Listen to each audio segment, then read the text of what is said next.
Good morning, ladies and gentlemen. Thank you for joining us today. My name is Lucas, and this is Doing the Deal. Thank you for tuning in. Today, what we're going to be getting after is unboxing and installing or assembling two SE5000 grow lights from Spider Farmer. We're going to be putting them in our 5x20 grow box. If you haven't seen any of those videos, I'll link them up here in the description. We just got done setting up the SE4000 that came with the kit in the 4x4, so if you're interested in that, please check it out. But today we're going to be looking at the 5000s. They are definitely far more industrial. So plans today is get them out of the box, get them put together, get them up in the tent, hopefully connect them to the automatic light controller that we set up in the 4x but weren't too pleased with, so we're going to give it a go in the 5x10. So without any further ado, let's get it. All right, ladies and gentlemen, here we are. This is Spider Farmer's SE5000. We have two of these that we are going to be hanging in our 5x10. We're going to unbox one of them, see what it looks like, and see what all comes in the box. I'm hoping it comes with more hangers. It is a pretty heavy box, so I don't know if that's a good thing or a bad thing or whichever. So pretty good. Let's see what we get here. User manual. And Spider Farmer really enjoys their stickers. We've got all kinds of stuff here. All right, so right on top, separated by some foam, we've got our light bars. So we've got two.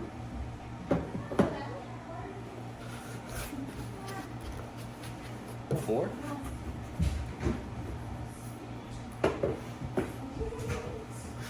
And six. And these come with these little plug connectors.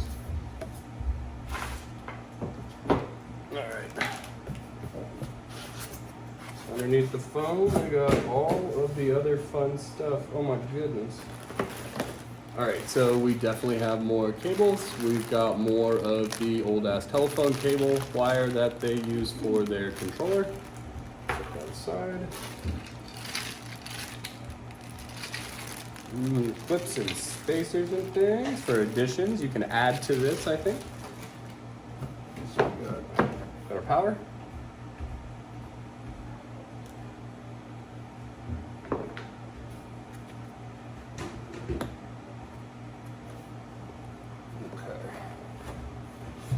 This one's going to be far more involved than the other one that we purchased. Right here is our ballast, power, our connectors. Let's see what we got right here. Still dimmable. We're going to run two of these together. Set that right here. On my luck, I'm probably going to drop something. We have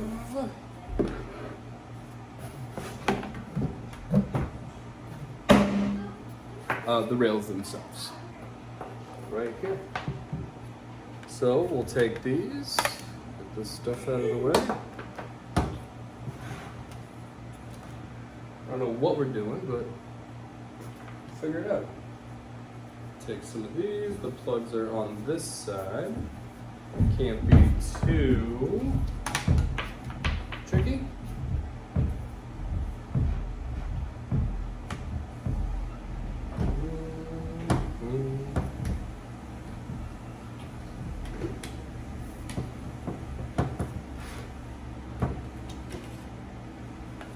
All right, just like that. They just clip in. All right, let's clip them all in, see what it looks like.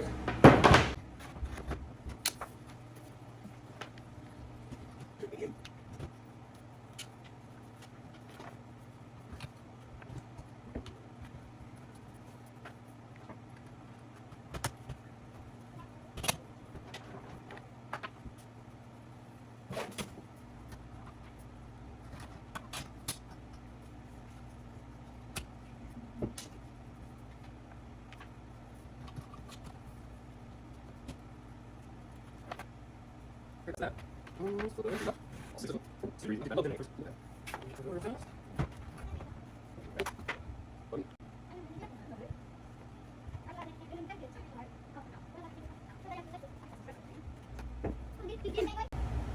guys, so for the controller and the ballast in the box, you get these little feet. They slide on. Lock them into position with these. And then you mount it on your deal. So let's go ahead and get after that right now.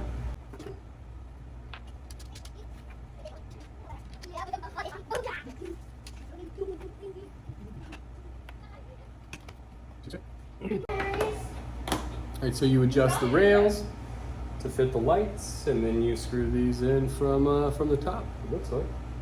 I don't even know if we're going to need to do that. We might just let it be, but either way, there you have it. We are going to assemble the other ones and start looking at them in the box, so let's get it.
All right, ladies and gentlemen, here we go. We have both of our lights. These things are badass, by the way.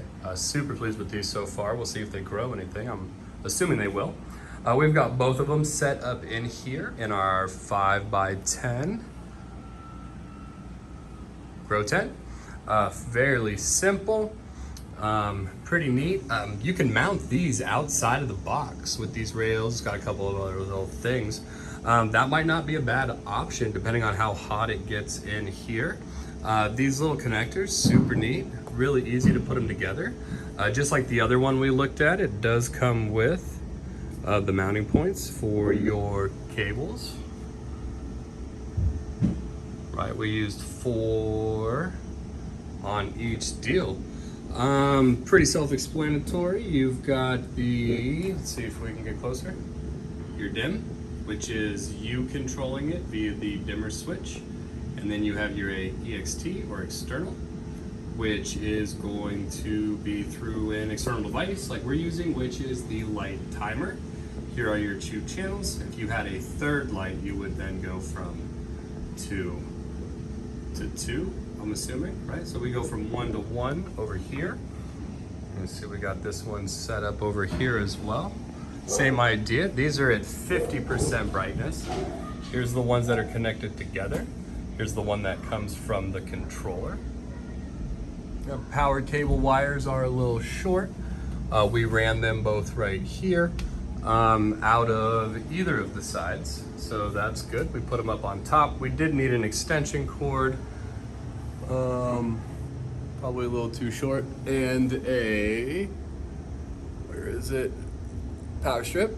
So we'll have to figure that out, button it all up, make it look a little bit cleaner. But overall, these are pretty good. This 50%, dimmable from 0 to 100.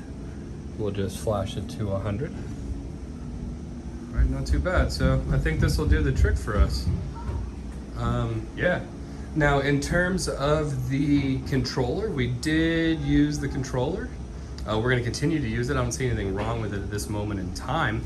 But we've got it set up right over here. If we take a look, here is your main screen. Temperature and humidity are at the top. It does come with a temperature humidity sensor. We've got it run right here. I wish it was a little bit longer. I think we'll put an additional one that came with the 4x kit that we're not using over in this half to see how that all works out. But there's that right there. You get your time. Here we are at military time. Here's your dimming and brightening for automatic. We go to 0. Pretty good. We can go back to 50, right? And then we can go anywhere in between that we want. So yeah, not too mad at that at all whatsoever. You've got 8 different timing ones that you can set up. You got your time to start, time to end. Looks like you can do a brightness percentage and a brightness percentage, so you can fade in, fade out, do whichever you want. This looks pretty simple to tap into all of your fun stuff here, whatever. So yeah, clear that all. Go back. Yeah, I don't mind that. I did take, it came with a black cable. Where is it? This one. And I originally used this one first to go from the controller to the first light. And it didn't work, so you need these gray ones. This one is for the ETM, which I don't know if we have one of those, so I'm assuming no. But once again, I got a used one and did not intend to buy a used one. And here we are. So we'll Google that later, see what we can find out. But pretty good. We do have our timer or our manual vent deal. So yeah, right there you have it. Not too mad at any of this at all whatsoever. So back up, take a look at it as a whole. I'm gonna flip it around, get some final thoughts on the assembly and installation of these LED grow lights from Spider Farmer. Once again, thank you for tuning in and checking out what we got going down on our basement here in New England today. These lights are absolutely fantastic. Very pleased with these. Very excited to see how they do. Growing whatever it is we want to get after. I did buy both of these to put in our 5x10 to grow vegetables. I am going to take one of these out and I'm going to put it in the 4x4 and take that other light that came with the 4x4 kit and throw it over here. So we'll run one of these big ones, the SE5000s, in the 4x, and then we'll run the other one in here in conjunction with the SF4000, I think is what it was called. But they are two completely different lights. And I want one of these bad dudes in the 4x4. So that's how we're gonna do it.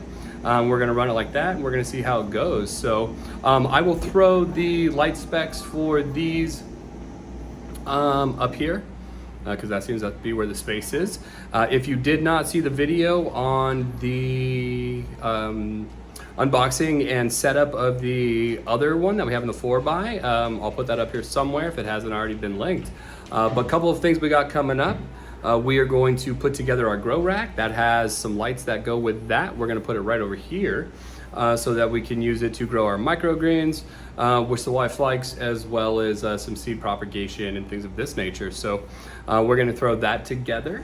Once we get that together, button up the rest of the stuff with the ventilation, and we're going to start figuring out our water, where we're putting our reservoirs, and then we're gonna start figuring out how we wanna set up our grow cube setups in both of our tents. I've got the 12 site with the 60-gallon reservoir that we're gonna be running in the 5x10. And I've got the 6 site with the 25-gallon reservoir, I think, that we're gonna run in the 4x4. So hopefully here in the next couple of days, I know we're cranking this stuff out, but today was lights, tomorrow's rack, and we're gonna keep rolling, all right? So we do appreciate you guys. If you have any questions, comments, concerns, advice, always welcome. Please smash them in the box below. Appreciate you guys.